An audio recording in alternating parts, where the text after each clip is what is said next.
It will be sad to see the American election campaign coming to an end.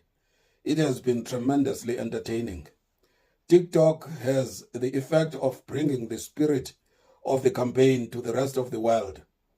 A TikTok journalist approaches a group of enthusiastic Trump supporters in Trump regalia. He asks one of them, provocatively, if he is going to vote for Harris. He angrily responds, saying he won't vote for the Antichrist. He vows to vote for Trump. The journalist asks why he prefers Trump. The supporter says Trump proved during his term that he does everything he promises to do. The persistent journalist asks for only one example of a promise that Trump kept. The supporter has no idea. He sheepishly responds, "You have caught me out. I can't think of any example."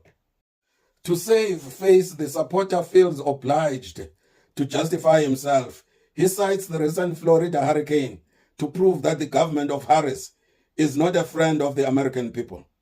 He bitterly accuses the government of maliciously unleashing the storm on Florida to harm Trump at Mar-a-Lago and to drive people out of their land and take it over. The land would probably be given to these people who come here and take our jobs. They are lazy. They don't work. They get things for free. You may think this was an isolated case of a mental asylum escapee, but it was typical of Trump supporters. Cognitive dissonance does not affect people who are impervious to contradiction. Immigrants irritate Trump supporters as much as whites irritate supporters of the comrade parties in South Africa. Before Trump became a politician, I thought democracy was mature in Western countries. I thought the discretion of the electorate ensured that the leaders were always respectable people.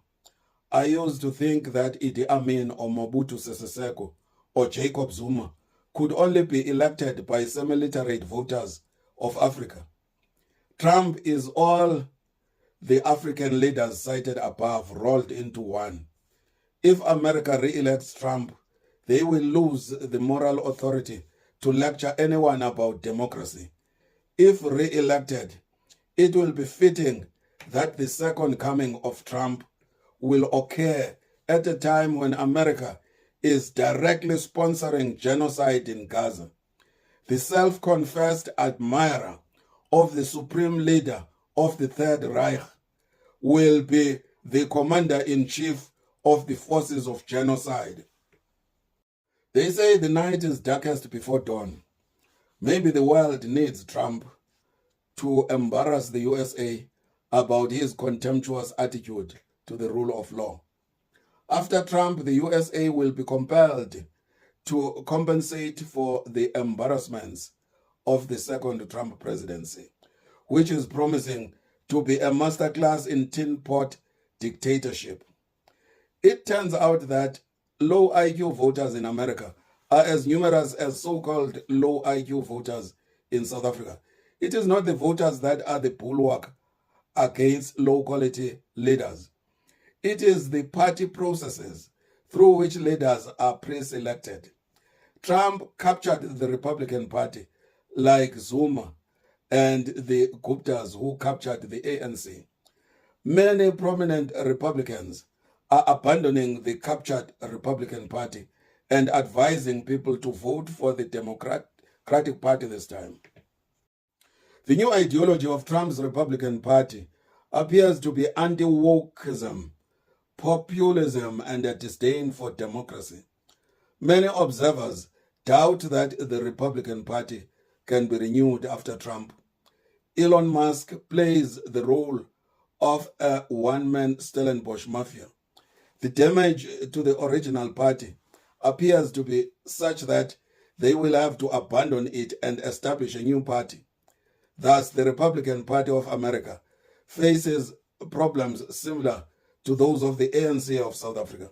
Ironically, if Trump wins, then Elon Musk will get a lot of state support for his space, robotics, and other high-tech projects. The nice thing about Musk is that he does not believe in protecting his intellectual property through patents. Free access to ideas is good for technology development.